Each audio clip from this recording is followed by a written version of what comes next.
Hello, boys and girls. Today I'm going to read to you a story about the true meaning of Easter and about what Jesus did all those many years ago for us. In this little story we have here, it is called the Easter story.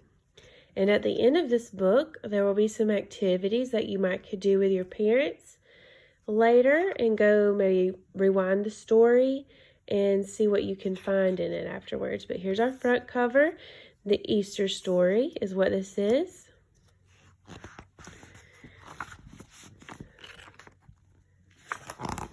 And we know what this is. This is the title page. And if you look, on the front cover, it didn't have our author and illustrator, but if you notice on the title page, it does. This book was written by Catherine Sully, and it was illustrated by Simona Sanfilippo. Hope I said that right.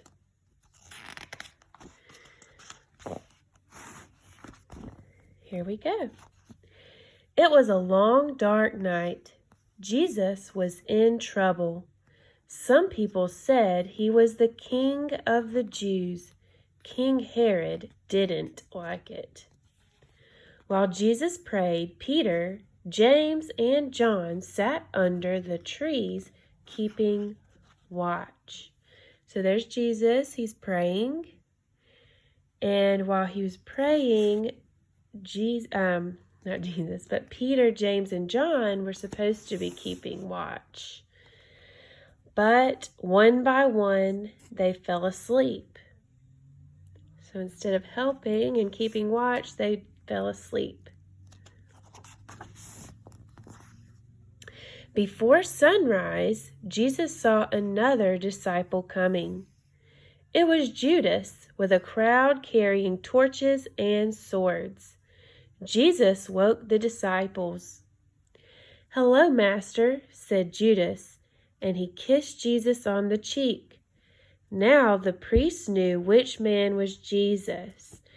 Judas had told them that whoever he kissed on the cheek was Jesus, so they would know who to get.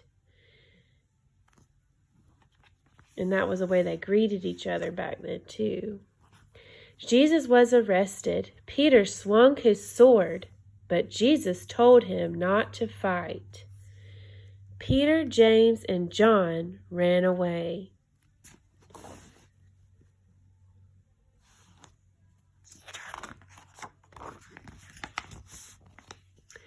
Jesus was taken to the chief priest. Peter had followed and was listening from a safe distance. But someone spotted him. "You were with Jesus," they said. "No, I wasn't," said Peter. "I don't know him." 3 times Peter said he didn't know Jesus, just as Jesus had said he would. Jesus had told him that he would deny him 3 times before the rooster crowed, and Peter did just that. Cock-a-doodle-doo! Then the rooster crowed, and Peter cried because he hadn't stood up for Jesus. And Jesus was right about what he said that Peter would do. But thankfully, he forgives us. The priest took Jesus to Pilate, the Roman governor.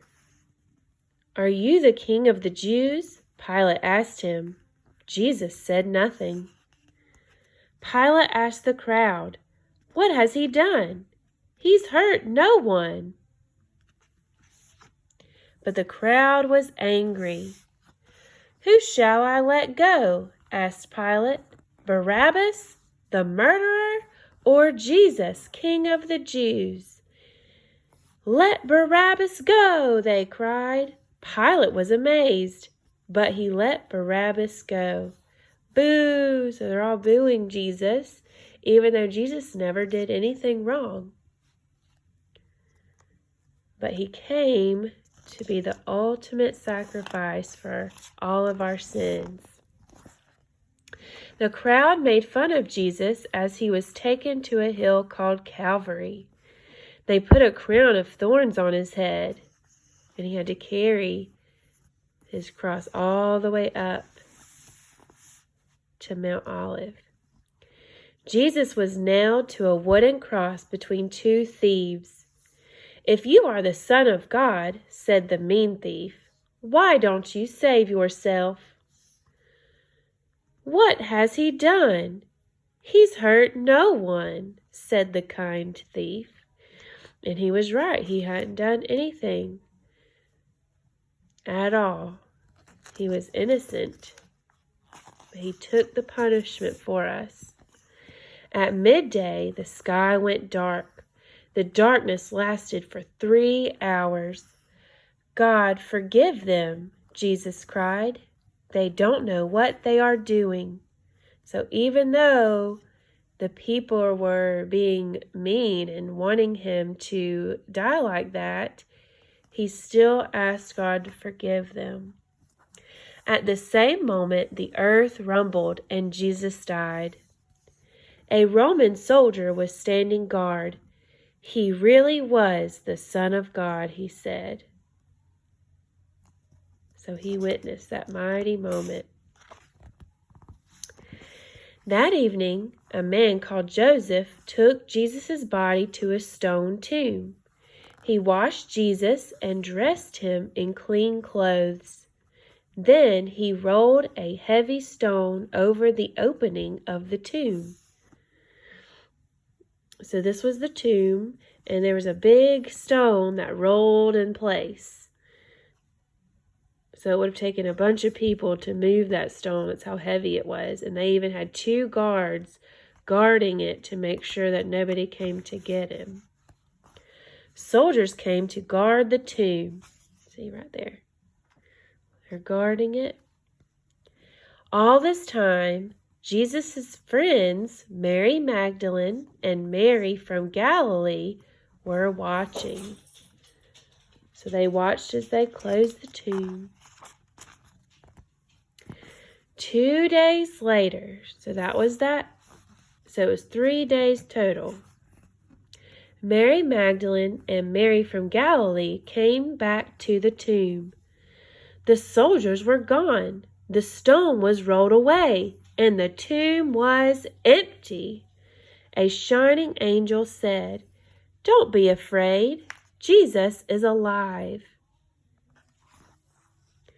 They ran quickly to tell the disciples, but on the way they met Jesus. "Don't be afraid," said Jesus.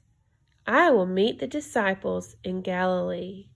You can see where the nails pierced his hands. But he wasn't in the tomb anymore. He arose. The disciples went to Galilee and waited. While they were talking, Jesus suddenly appeared. They were frightened.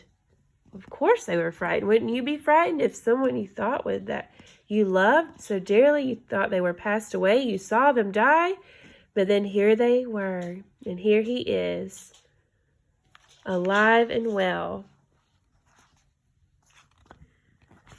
"Why are you afraid?" asked Jesus. "It is me." He showed them the marks on his hands and feet from the cross. "Go and tell the world what I have taught you. Tell them they should be sorry for what they have done wrong," because we have all sinned. "If other people do bad things, we should forgive them." We should always forgive, just as Jesus forgave those who wronged him. Jesus led his disciples to a place near Bethany. He lifted up his hands and blessed them. Jesus left them and was taken up into heaven. The disciples went out into the world. They spread God's message just as Jesus had told them. That's what we're all supposed to do, all those who believe. And Jesus, he was holy man and holy God. That's why he was able to come back like that. And he was faultless. He never did any wrong, but yet he took the penalty of our sins for us. because he loves us all, no matter who we are or what we have done. So here's the little next steps that you can go back and do with your parents if you are able to. It says, look back through the book to find more to talk about and join in with. You can copy the actions, do the actions with the characters, pray, draw your sword, roll the heavy stone. So those are some things you can act out. You can join in with the rhyme. Pause to encourage joining in with, what has he done? He's hurt no one. Done in one rhyme. You can count things in fours. You can count Jesus, Peter, James, and John. That's 4 people. Count 4 torches. You can count the 3 women and John by the cross. That'd be 4 people. And you can count the 4 doves. Name the colors. What color clothes can you see in the crowd? Look back to spot other colors on the other pages. All shapes and sizes. Look for big, middle-sized, and small trees. You can listen to the noisy rooster. When you see the word on the page, point and make the sound cock-a-doodle-doo. Boo! Now you've read the story, what do you remember? So here, remember how we retell? We use our 5-finger retell. And title of the story, which is in our palm right there. The characters. The setting, where it takes place, the beginning, middle, end, so you can retell like that. Or you can answer these questions. Who led the crowd to Jesus? So who brought that crowd to Jesus that night he was praying? How many times did Peter say that he didn't know Jesus? What did the crowd put on Jesus' head? How did Jesus die? Where was Jesus buried? Who found out first that Jesus was alive? What does the story tell us? Jesus showed us that we should forgive other people, not blame them. That's it, boys and girls. So we just read the true meaning of Easter. And I hope you and your family have a great Easter together tomorrow, and be looking out for another story. I'm going to be doing a fun story tomorrow. So I will see you then. Bye, boys and girls.